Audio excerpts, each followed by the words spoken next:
ಇದು ಸರ್ವಕಾಲಿಕ.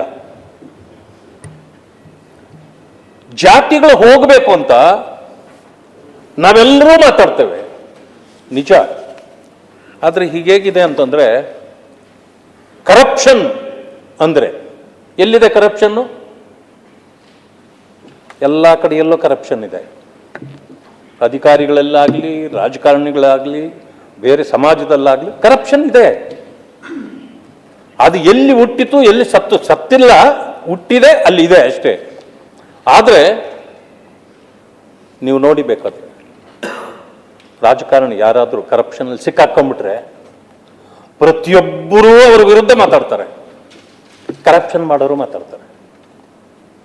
ಸಿಕ್ಕಾಕೊಂಡವನು ಮಾತ್ರನೇ ಕರಪ್ಟ್, ಬಚಾವಾದವರು ಯಾರೋ ಕರಪ್ಟ್ ಅಲ್ಲ. ಅಧಿಕಾರಿಗಳಿರ್ಬೋದು ಅಥವಾ ರಾಜಕಾರಣಿಗಳಿರ್ಬೋದು, ಸಮಾಜದಲ್ಲಿ ಯಾರೇ ಇರ್ಬೋದು. ಪರಿಸ್ಥಿತಿ ಹೀಗೆ. ಇದು ನಾನು ಇತ್ತೀಚೆಗೆ ಇನಾಮ್ ವೀರಾಪುರ, ಹುಬ್ಬಳ್ಳಿ ಹೋಗಿದ್ದೆ. ತಮ್ಮ ತೋಟಕ್ಕೆ ಬಹಳ ಹತ್ರ ಅದು. ಒಂದು ವರ್ಷ ಆಗಿತ್ತು. ಒಬ್ಬ ದಲಿತ ಹುಡುಗ ಒಂದು ಹೆಣ್ಣು ಮಗುವನ್ನ ಪ್ರೀತಿ ಮಾಡಿ ಆಯ್ತು. ಅವರು ಗಲಭೆ ಆಗತ್ತೆ, ಅವ್ರ ತೊಂದರೆ ಕೊಡ್ತಾರಂತ ಗೊತ್ತಾಗಿ ಊರು ಬಿಟ್ಟು ಹೋಗ್ಬಿಟ್ಟ. 8 ತಿಂಗಳಾದ್ಮೇಲೆ, 8-9 ತಿಂಗಳಾದ್ಮೇಲೆ ಆ ಊರಿಗೆ ಬಂದ, ಮತ್ತೆ ಬಂದ.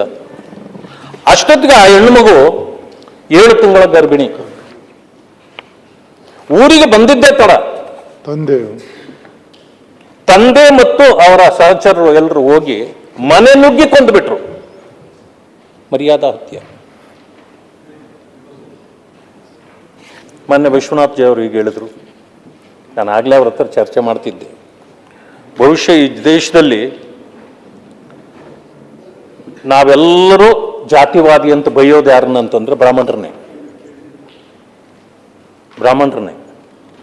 ಆದರೆ ನಾವು ನೋಡಿರ್ತಕ್ಕಂಥದ್ದು, ಇದುವರೆಗೂ ಕಂಡಿರ್ತಕ್ಕಂಥದ್ದು, ದಲಿತರಿರ್ಬೋದು, ಮುಸಲ್ಮಾನರಿರ್ಬೋದು, ಅಥವಾ ಹಿಂದುಳಿದವರು ಇರ್ಬೋದು, ಅಥವಾ ಮುಂದುವರೆದವರೇ ಇರ್ಬೋದು, ಯಾವ ಹೆಣ್ಮಗಳನ್ನ ಅವ್ರು ತಗೊಂಡು ಹೋಗವ್ರೆ ಅಂದ್ರು ಭವಿಷ್ಯ ಹೋಗಿ ಮಿಸ್ಸಿಂಗ್ ಕೇಸ್ ಕೊಡ್ತಾರೆ, ಎಲ್ಲವಳೆ ಅಂತ ತಿಳ್ಕೊಳಕ್ಕೆ ಅಷ್ಟೇ.